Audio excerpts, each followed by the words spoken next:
ஒரு முனிவர் ஆற்றுக்கிட்ட இருந்து ஆற்று பக்கத்தில் இருந்து தவம் பண்ணிட்டு இருக்காங்க.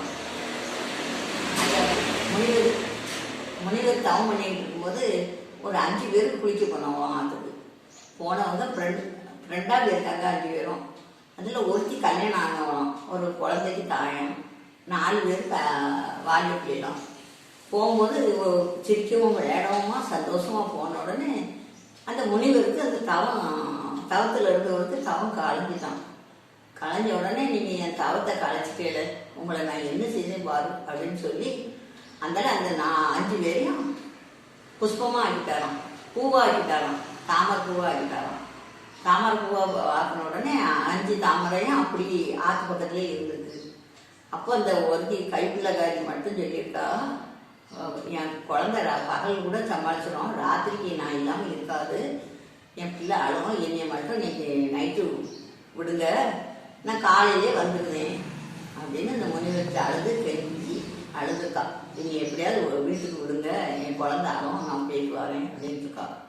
அதனால அந்த முனிவர் அப்போ நீ காலையிலே வந்துடணும், இத்தனை மணிக்கு வந்துடணும்னு சொல்லி அனுப்பி வச்சுட்டார். போன உடனே அவள் வீட்டில் போய் குழந்தைய பிள்ளையை பார்த்துட்டு புருஷன்கிட்ட சொல்லியிருக்கா, இந்த மாதிரி நாங்கள் எல்லாரும் சிரிக்கிறதை வச்சு நாங்கள் விளையாடவும் சிரிக்கவுமா இருந்த உடனே அந்த முனிவருக்கு தவம் கலந்துட்டுன்னு எங்களை சாமம் விட்டாரு. அதனால் நான் எங்களை புஷ்பமாக ஆக்கிட்டாரு, பூவாக ஆக்கிட்டாரு. நான் அவர் காலையிலே வந்துன்னு சொல்லி தான் என்னை அனுப்பியிருக்காரு, நான் போகிறேன் அப்படின்னு சொல்லி புருஷன்கிட்ட சொல்லி வீட்டுக்காரங்க சொல்லிட்டு அதனால் பிள்ளைய கொடுத்துட்டு வந்துட்டா. இங்கே வந்தோடனே அவனும் பின்னாலே வந்துட்டான்.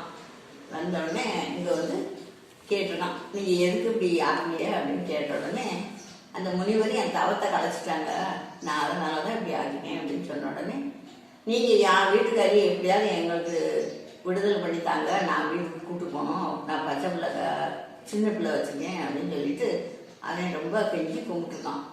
கும்பிட்ட உடனே முனிவர் சொன்னாராம், அதில் 5 பூ இருக்குது, அதில் எது உன் வீட்டுக்காரி அப்படின்னு உனக்கு தெரிஞ்சதுன்னா நீ எடுத்துக்கலாம், அந்த பூவை கண்டுபிடிச்சி எடுத்தனா அது நீ அந்த பூவை எடுத்தனா நீ வீட்டுக்கு கூட்டு போகலாம், வேற பூவை எடுத்தனா நீ கூட்டிகிட்டு போக முடியாது அப்படின்னு அவரு சொல்லிட்டாராம்.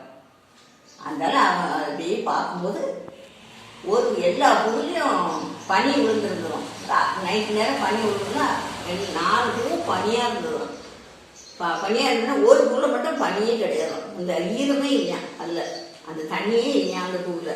அப்போ இவன் நினச்சானா ராத்திரி நைட்டு நம்ம வீட்டுக்கு வந்துட்டா அந்த பூவில் அப்போ தண்ணி பட்டுக்காது, இந்த எல்லாரும் இருந்ததுனால இந்த பூவெல்லாம் தண்ணியாக இருக்குதுன்னு சொல்லி அந்த தண்ணி இல்லாத பூவை போய் தூக்கிட்டான்.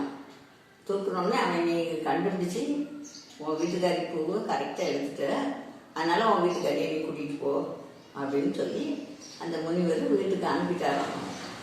மிச்சம் 4 பேர் இருந்த உடனே அந்த சொன்னாராம், என் வீட்டுக்காரியை மட்டும் கூப்பிட்டு போனால் மற்றவங்கெல்லாம் இது பண்ணுவாங்க, நீங்கள் சொல்லுவாங்க, குறை சொல்லுவாங்க, நீங்கள் எப்படியாவது அனுப்பிடுங்க, அவங்க தப்பு பண்ணிட்டாங்க அப்படின்னு சொல்லி அதுக்கு பிறகு அந்த முனிவர்கிட்ட கேட்டு கெஞ்சி எல்லாரும் வீட்டுக்கு வந்துட்டாங்க.